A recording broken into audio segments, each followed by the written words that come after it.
বৈষম্য এবং অবহেলার একটা যদি প্রকৃষ্ট উদাহরণ পেতে হয় তাহলে বাংলাদেশের কারিগরি এবং বৃত্তিমূলক শিক্ষার অঙ্গনের প্রতি আপনাদের দৃষ্টি আকর্ষণ করব। বৈষম্য এবং অবহেলার একটি প্রকৃষ্ট উদাহরণ হলো বাংলাদেশের বৃত্তিমূলক এবং কারিগরি শিক্ষা ব্যবস্থা। দুঃখের পরিতাপের বিষয় হলো যে অভ্যুত্থান উত্তর সরকার আসার পরেও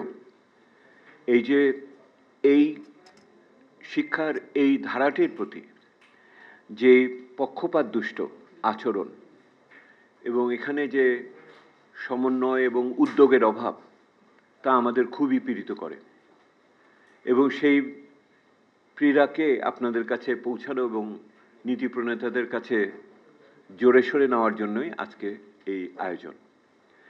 এই বৃত্তিমূলক শিক্ষার যে পরিস্থিতি বর্তমানে আপনারা জানেন যে ছাত্ররা এপ্রিলের প্রথম থেকে আন্দোলন সংগ্রামে আছেন এবং সরকারের পক্ষ থেকে একটি কমিটি গঠন করার কথা বলা হয়েছে, যার প্রতিবেদন এখনো আমরা দেখি নাই, কিন্তু ছাত্রদের পক্ষ থেকে তারা পুনরায় আন্দোলনে গেছেন এবং দেখেছি যে গতকাল ওনারা শাটডাউন কর্মসূচি ঘোষণা করেছেন। হ্যাঁ, আজকে থেকে চলছে। সেহেতু ছাত্র সম্পর্কিত পরিস্থিতি নিরসন হওয়ার চেয়ে আরো বেশি গুরুতর হচ্ছে বলে আমরা লক্ষ্য করছি। ছাত্রদের পক্ষ থেকে যেই 6 দফা দাবি দেওয়া হয়েছে আমরা সেটা যথেষ্ট যত্ন সহকারে অধ্যয়ন করার চেষ্টা করেছি এবং তার কোনো দাবির সাথে আমরা নিঃসন্দেহে সহমর্মিতা বোধ করি, কিন্তু যেটা আমরা বলতে চাই সেটা হলো যে এই দাবিগুলো দেওয়া হয়েছে এগুলো হলো নিরসনটা হলো রোগের উপসর্গ নিরসনের মতো। মূল রোগ এখনো কিন্তু এই 6 দফা দাবির ভিতরে সম্পূর্ণভাবে প্রকাশ পায়নি। সেহেতু এই খাতের যে মূল সমস্যা সেটার প্রতি দৃষ্টি আকর্ষণ করার জন্যই আজ আপনাদেরকে ডেকেছি। এটা ডাকার একটা বড় কারণ হলো যে এই বিষয়গুলোকে কেন্দ্র করে এবং এরকম একটি পরিস্থিতির সম্ভাবনা আশঙ্কা আছে দেখে গত 1 বছর ধরে আমরা বাংলাদেশে কারিগরি এবং বৃত্তিমূলক শিক্ষার বর্তমান পরিস্থিতি, এর সমস্যা এবং এর কাঠামোগত সংস্কারের পদ্ধতিটা কি হতে পারে তার উপর সুদীর্ঘ গবেষণা আমরা করেছি এবং সেই গবেষণা ফলাফল আপনাদের কাছে আছে। দেখবেন 3টি নীতি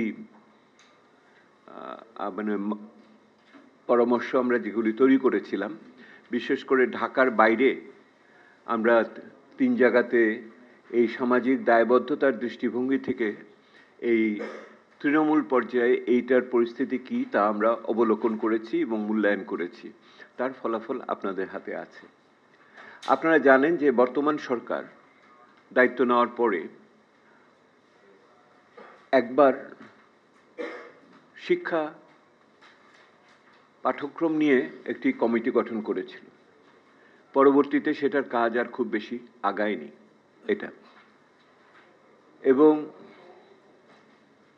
প্রাক্তন শিক্ষা উপদেষ্টা বলেছিলেন যে একটি ভবিষ্যৎমুখী শিক্ষা ব্যবস্থা প্রণয়নের ব্যাপারে বর্তমান সরকার অঙ্গীকারবদ্ধ। এবং সবশেষে বর্তমানে যিনি শিক্ষা উপদেষ্টা আছেন তিনি 2 দিন আগে বলেছেন যে বৃত্তিমূলক কারিগরি শিক্ষাকে মূলধারাতে একত্রিত করতে হবে।